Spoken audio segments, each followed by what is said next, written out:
Greetings, loved ones. Today we're going to talk about prevention of senior financial abuse. Please help us get these messages out. Subscribe to our channel. Follow us on Facebook, Instagram, and Twitter. Hit the like button, hit the notification bell, and please share these messages with others because you could save a life.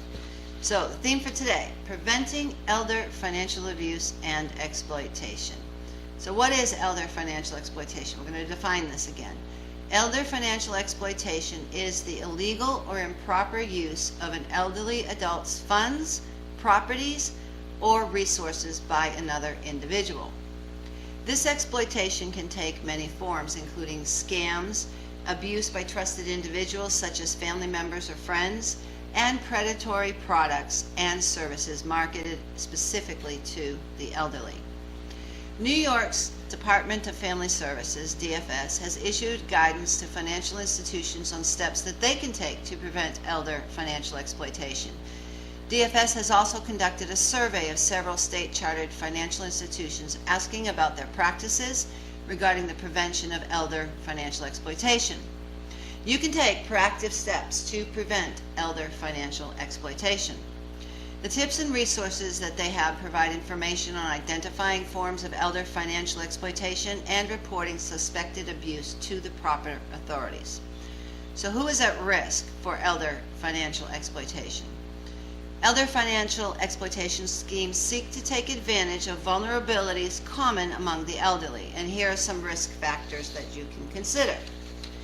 Number one, elders most vulnerable to abuse tend to be between the ages of 80 and 89, and the majority of abused elders are women. A significant number of elderly individuals experience cognitive decline or cognitive incapacity. Also, elders are at a higher risk of abuse if they live alone, are isolated from their communities, rely on others for care, or have limited social relationships. So here's some signs of diminished financial capacity. Facts about cognitive impairments. According to the Alzheimer's Association, 10 to 20% of elders 65 and older have some type of mild cognitive impairment. Mild cognitive impairment causes a slight deterioration of cognitive abilities, which may affect memory, thinking, and reasoning skills. As of 2015, approximately 5.3 million Americans have Alzheimer's disease, and as a consequence, either a decline or susceptibility to a decline in financial capacity. 11% of people aged 65 and older have Alzheimer's disease, and about 1/3 of people aged 85 and older have it. According to the United States Department of Justice, the following are common signs of diminished financial capacity. Number one is forgetfulness. It results in the failure to perform financial responsibilities.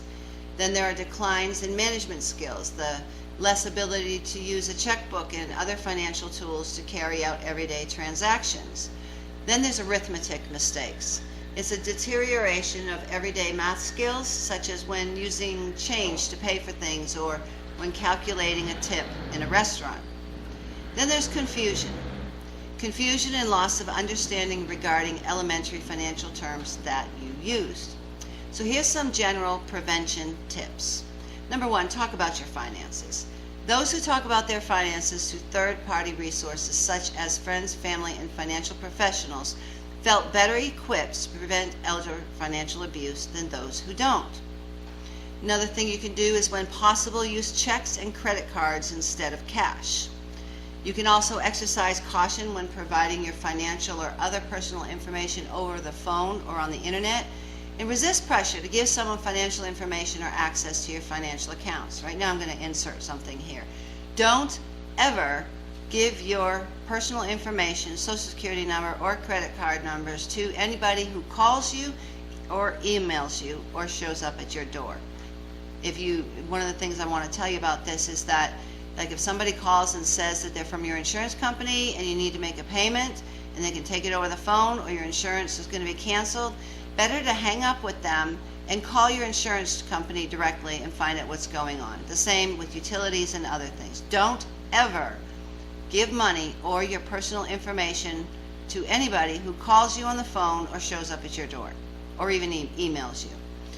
The other thing you can do is you can always ask for more information in writing and get a second opinion before changing your power of attorney, wills, trusts, or any of your personal financial information.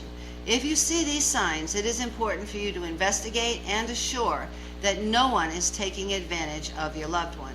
According to the WHO, 1 in 6 people above 60 years of age will experience abuse in their lifetime. And the question is not if you will encounter a victim of violence. The question is, what will you do? I'm going to ask that again. What will you do when you do encounter them? You could be the person who saves a life. You're called. We're all called to be champions for justice. And those who suffer violence, they need to know that those who love them and those who don't even know them will reach out to them and give them the help they need before it's too late. Please help us get these messages out. Subscribe to our channel. Follow us on Facebook, Instagram, and Twitter. Hit the like button and the notification bell, and please share these messages with others. You could save a life.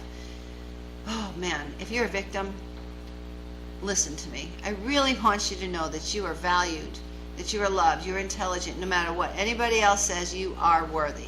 God doesn't want you to suffer violence. He wants you to live free from violence in peace and tranquility. I want you to know that there is a way out. And no, this is not your fault. And anybody who abused you, they're not loving you. And most of all, I just want you to know that you're not alone. If you're a victim of violence, reach out to someone today. If you find yourself in a dangerous situation, call 911 for help. And if you know or suspect of a senior suffering abuse, tell the authorities. In our next episode, we're going to talk about the warning signs of senior financial abuse. Until then, God bless you.